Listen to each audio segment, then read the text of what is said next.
Uno que llega y te cuenta los mecanismos de defensa orgánicos inespecíficos. Vale, vamos a empezar distinguiendo entre inespecífico y específico. Los mecanismos de defensa inespecíficos son aquellos que, independientemente de la naturaleza del agente patógeno, actúan siempre igual. Un ejemplo típico sería el proceso inflamatorio, que aquí podéis ver en esta ilustración, que explicaré un poquito más adelante. Luego, por otro lado, tenemos los agentes específicos, que según el agente patógeno que esté actuando, ellos tienen unos mecanismos de acción u otros. Por lo tanto, son mucho más específicos y más eficaces. En este caso podemos distinguir células como los linfocitos tanto T como B, células B, células T, células NK, etcétera, que vemos en esta ilustración, pero eso lo veremos en otro vídeo.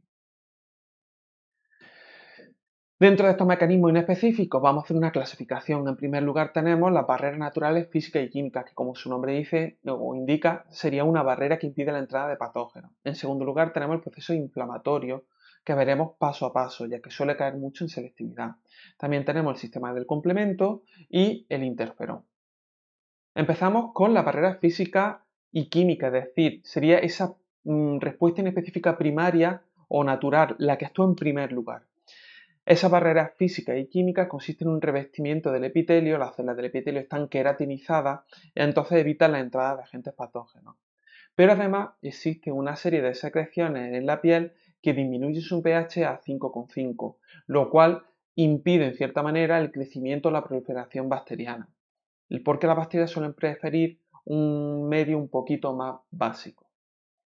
Claro, esta queratinización, este recubrimiento de la piel, no existe dentro de los conductos o tractos que acceden al interior del organismo. Es decir, por ejemplo, nariz, ojos, ano, conducto urogenital, etc. Entonces ahí, como no existe esa queratinización, hay otros mecanismos que veremos a continuación, como por ejemplo las lisocimas que tenemos aquí indicadas, que son una barrera química, son una serie de enzimas producidas por nuestro organismo, por esos tejidos en concreto, que se encargan de romper la pared bacteriana y eliminan bacterias. Hay que tener en cuenta que como estos conductos o tractos no estaban protegidos por una capa de queratina o una capa de células queratinizadas, normalmente están protegidas por mucosas y esas mucosas son las encargadas de producir ciertas sustancias químicas como las lisocimas mencionadas. En función del tipo de tracto que estudiemos tendremos un tipo de defensa u otro y ahora lo vamos a ver de forma un poquito más concreta.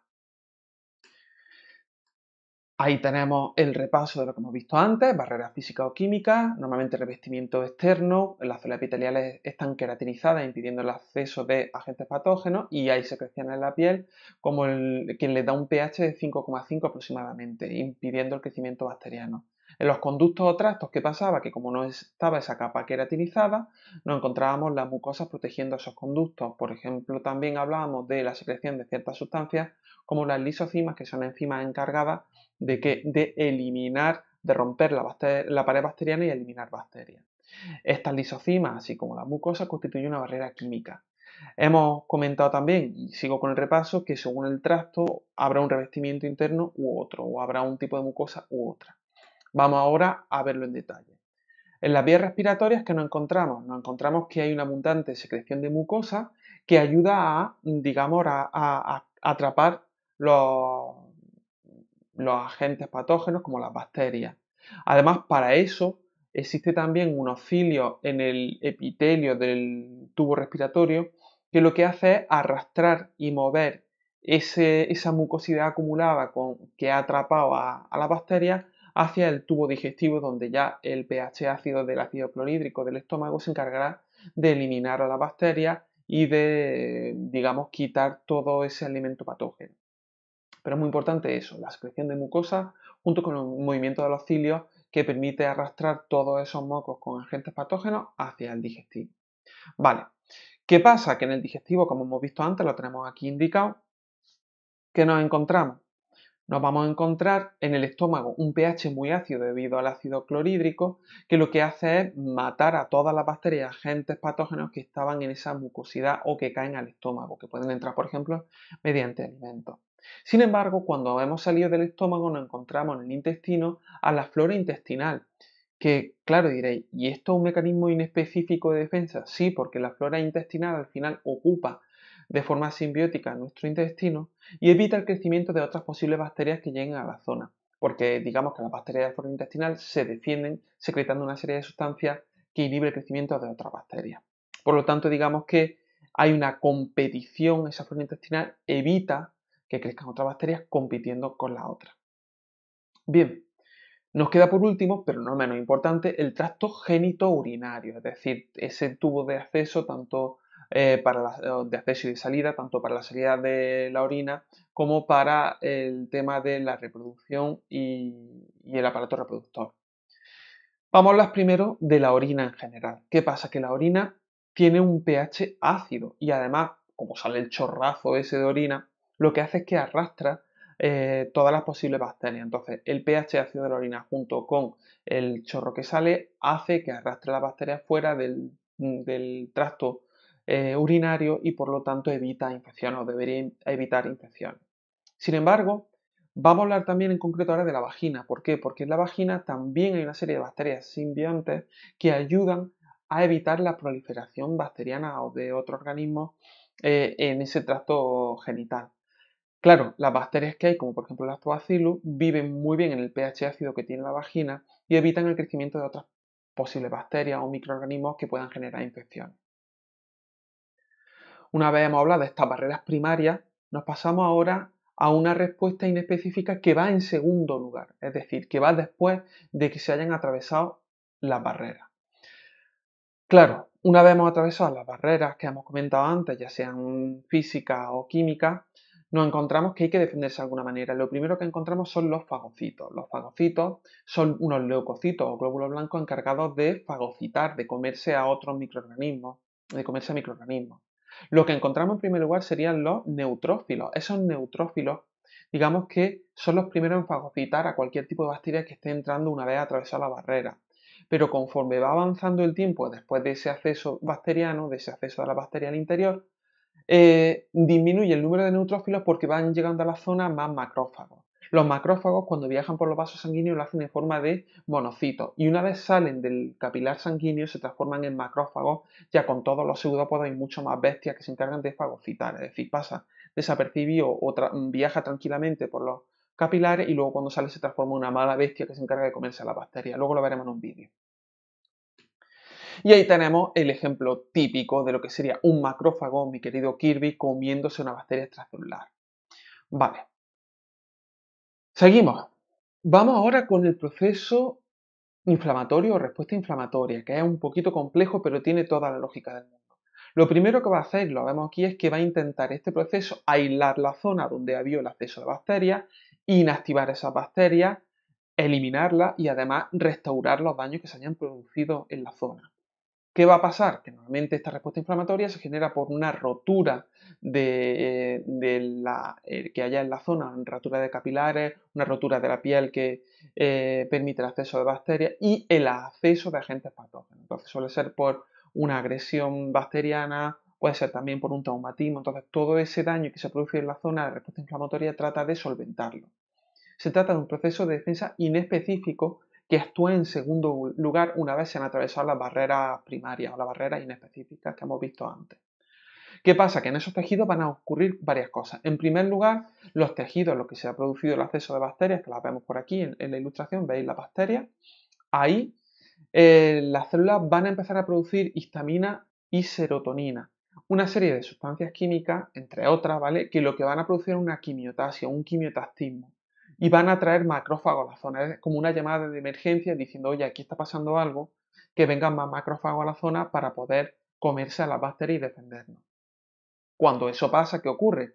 Se produce una vasodilatación. Como veis aquí, veis el capilar, esto sería la pared del capilar, pues se ha producido una dilatación del capilar, lo cual aumenta el flujo sanguíneo hacia la zona y además promueve la permeabilidad de las paredes del capilar, permitiendo la salida de los leucocitos o glóbulos blancos del interior del capilar al exterior del capilar hacia la zona donde se está produciendo la infección. Esa salida de leucocitos desde el capilar hacia la zona infectada se denomina diapédesis.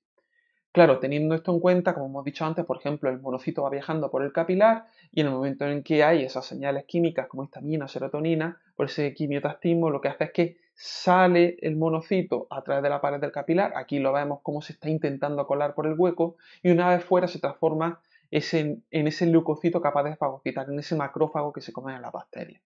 Vale. Hasta ahora tenemos entonces sustancias químicas producidas, una vasodilatación, pero con esa vasodilatación se produce lo siguiente, se produce una inflamación, que es el primer síntoma del proceso inflamatorio. Una inflamación sería un edema, es decir, una acumulación de líquido, es decir, de plasma sanguíneo en la zona donde se está produciendo la infección. Ese plasma sanguíneo sale del capilar para ir hacia los intersticios, es decir, las zonas que hay entre las células. En segundo lugar, se produce un enrojecimiento. Veis aquí está un poquito más rojo todo, ¿no? En ese enrojecimiento o eritema, lo que ocurre es que hay un mayor riego sanguíneo, entonces por eso vemos que la zona está más roja. Pero además también se produce un aumento de la temperatura que lo que hace es, primero, atontar a las bacterias y en segundo lugar, nuestros leucocitos normalmente están entrenados para trabajar mejor a esas temperaturas un poquito más altas, como luego veremos también en procesos febriles. Por lo tanto, ese aumento de temperatura ayuda a ganar la batalla. Y por último, dentro de este enrojecimiento tengo que destacar el dolor. ¿Por qué? Porque la serie de sustancias químicas que hemos fabricado previamente, como la histamina, en algunos, o la serotonina, hay muchas más, ¿vale? Pero no nos vamos a meter dentro por ahora. Esas sustancias químicas también estimulan las terminaciones nerviosas de ese tejido y mandan una señal de dolor para que se sepa que algo está ocurriendo en esa zona. Vale, ya tenemos entonces una inflamación por la acumulación de líquido de plasma sanguíneo, también un enrojecimiento y va a aparecer también pus en algunos casos. ¿Por qué? Porque esa pus va a ser los restos de leucocitos muertos que han estado luchando la batalla y fagocitando bacterias. También va a haber en esa pus, por lo tanto, restos de los soldados enemigos, es decir, restos de los microorganismos. Estos tres elementos serían el típico proceso o los tres síntomas principales junto con el dolor que vemos en el proceso inflamatorio. Muy importante saber también que en la zona se va a producir una coagulación para evitar que la infección se extienda hacia otra zona o que se extienda a través de la sangre. Por lo tanto, cuando esa herida está abierta, digamos que nuestro sistema inmunitario intenta coagular rápidamente para poder cerrar la herida y, digamos, aislar el problema sin que se extienda al resto del cuerpo. Con esto tendríamos explicado lo que sería básicamente el proceso inflamatorio. Voy a mirar mi chuletilla por si me quedara algo de aquí por decir. Poco más, que hay una cicatrización también y se cierra todo gracias a ese proceso de coagulación. Recordamos hinchazón, enrojecimiento, calor, es decir, aumento de la temperatura y dolor. Vale, bueno, sí voy a comentar que todas esas sustancias que producen ese dolor por una estimulación de los vasos sanguíneos en realidad no son concretamente ni la histamina ni la serotonina, que sí que participan en el proceso y que promueven que haya esa inflamación. El principal agente que produce ese dolor suele ser la prostaglandina, que es otro mediador de la inflamación, ¿vale? Entonces, es la prostaglandina el principal agente causante de ese dolor y también un agente que promueve inflamación. Bueno, con esto hemos terminado lo que sería la respuesta inflamatoria y nos quedan dos procesos más de mecanismos inespecíficos. Hemos atravesado las barreras que hemos dicho al principio, tanto físicas como químicas. A continuación encontramos una respuesta inflamatoria, pero claro, hay otros procesos de defensa inespecíficos. Por ejemplo, aquí tenemos los dos, tenemos el sistema del complemento. Es una serie de proteínas plasmáticas que generan una reacción en cascada, una reacción metabólica en cascada, es decir, la proteína 1 activa a la segunda, la tercera y así continuamente, y lo que va a hacer es amplificar la respuesta inmunitaria, se complementa con otros procesos inmunitarios y potencia la respuesta de fagocitación, es decir, potencia la fagocitosis en la zona. Vale, al aumentar esa fagocitosis por parte de los macrófagos, ¿qué va a ocurrir? Pues efectivamente que potencia en sí la respuesta inmunitaria y se eliminarán antes a los patógenos. Como hemos visto aquí, como he comentado antes, media es la inflamación y destruye al patógeno. ¿Cómo? Bueno, normalmente lo destruye, como hemos dicho antes, marcando a esas bacterias o esos agentes patógenos para que sea más fácil su fagocitosis y para que los macrófagos identifiquen más fácilmente al enemigo. Por último nos queda el interferón. El interferón es súper importante. A ver, el interferón sería una señal que mandan aquellas células que han sido infectadas. Es como si fuera un apocalipsis zombie, ese humano que actúa de forma rara y dice, oye, matadme que estoy chungo, que tengo algo en mi interior. Vale, pues en este caso es lo mismo, pero a nivel celular. Serían una serie de proteínas segregadas por células infectadas o que son cancerígenas. Es como una última señal de emergencia diciendo, oye, no actúe de forma correcta, y las células de alrededor, cuando reciben esas proteínas segregadas por células infectadas, empiezan a fabricar una enzima antivírica que van a evitar la proliferación de virus que puedan estar infectando a la célula que ha mandado la señal. Claro, entonces, dependiendo de que sea cancerígena o una célula infectada por un virus, este sistema de interferón va a intentar bloquear de todas formas posibles o de todas las formas posibles que se propague el virus o que crezca la célula cancerígena. Claro, entonces recopilamos en el interferón proteínas segregadas por células infectadas o cancerígenas. Esa proteína llega a las células vecinas, señal de alarma, la célula vecina dice, hostia, que está pasando algo grave. Y entonces se activan otras células del sistema inmunitario mucho más, digamos, preparadas para frenar ese proceso vírico o para eliminar células cancerígenas. ¿Vale? Pero eso ya lo veremos en la respuesta específica, puesto que las células más especializadas pertenecen a la célula, perdón, a la respuesta inmunitaria específica. Con esto hemos finiquitado todos los mecanismos de defensa inespecíficos que, recordad, actúan siempre igual independientemente de cuál sea el elemento que nos está atacando.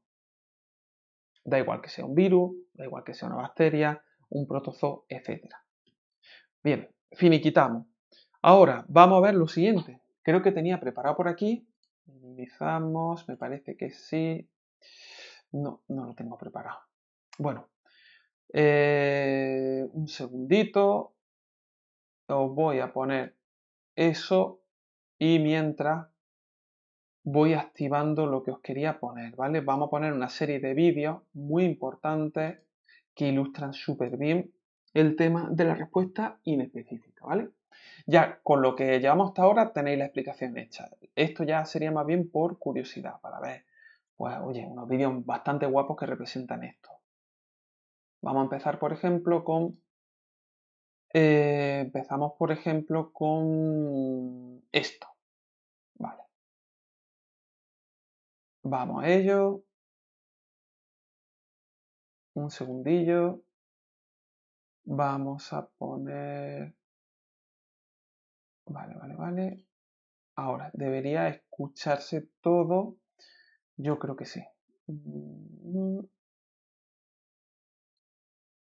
Ay, creo que se escuchará, pero bueno, si no, no pasa nada. No necesitamos el audio. Yo lo voy narrando, ¿vale? Mi voz de barítono lo narra. Vale.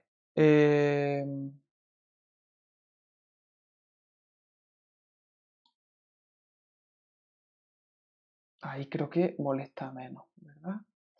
Vale. Observad. Mirad eso de ahí, que sería el macrófago, ¿vale? Que se está moviendo por la zona y lo que busca son la bacteria que se ve por ahí, ¿vale? ¿La veis? Ahí está. Así se ve mejor. Sí, tira por ahí. Fijaros, llega la bacteria. Ahí está la gachi echando ahí su sustancia, su toxina. Y dice, oye, voy a crecer un poquito. Y empieza a dividirse continuamente, lo cual va a producir, como hemos visto antes, pues una enfermedad infecciosa, ¿no? O provocaría eso, daño en el hospedador por su crecimiento. Sin embargo, ahí viene el tío, todo petado, todo chetado, míralo cómo va corriendo y a cámara lenta se las fulmina a todas, las va fagocitando y se las va comiendo. Y luego dentro ya, en una serie de vesículas, lo que se produce es la lisis de esa bacteria, ¿vale? Entonces los fagosomas del interior ya realizarán la lisis bacteriana. Guapísima la representación. Vamos a ver otra. Yo no sé si esto me lo va a tachar por copyright, pero bueno, lo vamos a intentar. Os voy a enseñar también la imagen de un macrófago. Aquí lo tenéis. Mirad el bicharraco, cómo emiten los pseudópodos, coge a la bacteria y se la zampa adentro, ¿vale? Entonces eso sería la emisión de pseudópodos. Todas estas representaciones las podéis encontrar en distintas páginas o perfiles de Instagram de biotecnología. Vamos a ver otra, que se me queda corto esto. Vamos a ver una fagocitosis típica de un gato.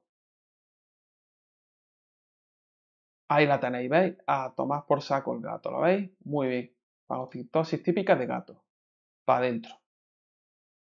Y por último, pero no menos importante, vamos a ver cómo se produce ese paso del monocito a través de lo que sería la pared del capilar, salir fuera, transformarse en macrófago y zamparse bacterias. Ahí lo tenemos. ¿Veis? Vienen por aquí viajando y dice, voy a intentar salir. Eso es en forma de monofito, se transforma en macrófago y se empieza a zampar todas esas bacterias que han entrado, ¿vale? Limpiando el tejido y así evita la infección. Vale. Cerramos ese y alguna más me queda.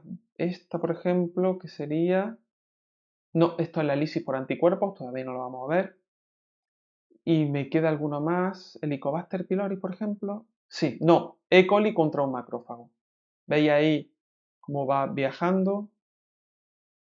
Y llega por ahí su gran enemigo. ¿Veis ahí el macrófago dando vuelta, emitiendo pseudópodos y se la va zampando a todas? Chulísima esta animación. Muy chula. Ahí va. La última que le quedaba para adentro. Finiquitado. Vamos a ver lo que sería esos neutrófilos comiéndose bacterias en un microscopio, o sea que es imagen real. Si observáis, esto es un cuadrado de bacterias y está el neutrófilo que hemos dicho, que es ese primer leucocito con capacidad de fagocitosis, el que hay al principio, comiéndose las bacterias. ¿Veis cómo va avanzando y se va comiendo eso? ¿Lo veis por aquí? Se lo va zampando todo y vienen otros atraídos y empiezan a comérselo, ¿vale? Sería visto a través del microscopio a 20 micrómetros. Chulísimo. Quito la música que me censuran el vídeo. Y con esto, pues hemos visto algunos vídeos chulos sobre cómo ocurre esto. Por último, voy a dejar por aquí, aunque todavía no toca, la apoptosis celular. Es una célula que se está suicidando. Entonces vemos cómo la célula va muriéndose poco a poco, ha descompuesto, desorganizado su membrana, hasta finalmente morirse. Está chulísimo. Una guapada. Muerte y destrucción celular molan un huevo. Próximo vídeo, pues hablaremos de los mecanismos específicos de defensa del organismo. Ahí tendremos que hablar de una respuesta inmunitaria primaria, una respuesta inmunitaria también secundaria, que es la segunda vez que se encuentra con ese mismo antígeno el organismo. Así que nada, otra cosita hecha y hemos finiquitado este vídeo. Nos vemos en el próximo. Hasta luego.